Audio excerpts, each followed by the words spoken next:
Kyrie, you're an all-timer. You played with an all-time great when you were younger in LeBron James. Now you're playing with a potential all-time great. What's it like to see that ascension from the veteran perspective now that you're the older guy?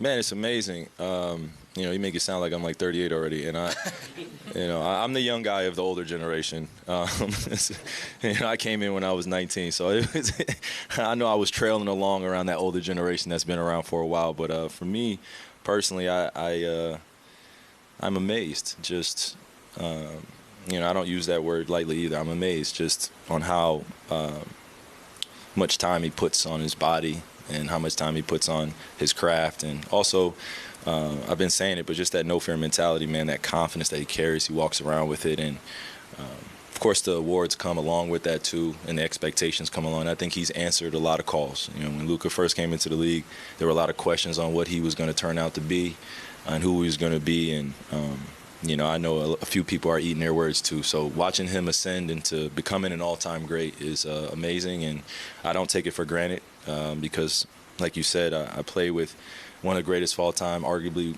the greatest of all time, up there with the top 3, top 4, and dealt with a lot of that criticism and pressure,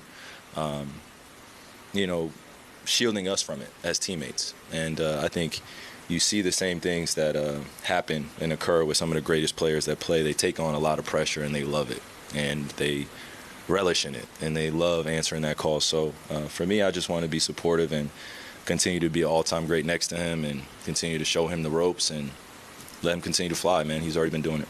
Just on how we play and our pace. And when we're getting up and down the floor, we're a tough team to beat. Is there any advice that you've given Luka on that so-called road to being an all-time great after, what you've learned from playing alongside LeBron and your own trajectory yourself? I mean, I play with a few guys that are all-time greats. I want to say that too. So I've had the opportunity to see them work on their crafts and also deal with a lot of the outside criticism.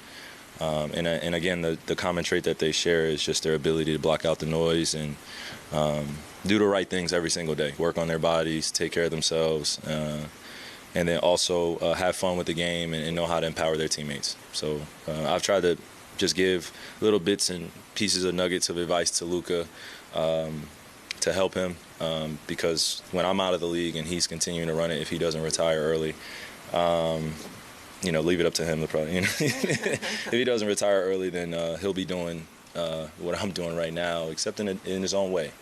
And that's a beautiful thing to see.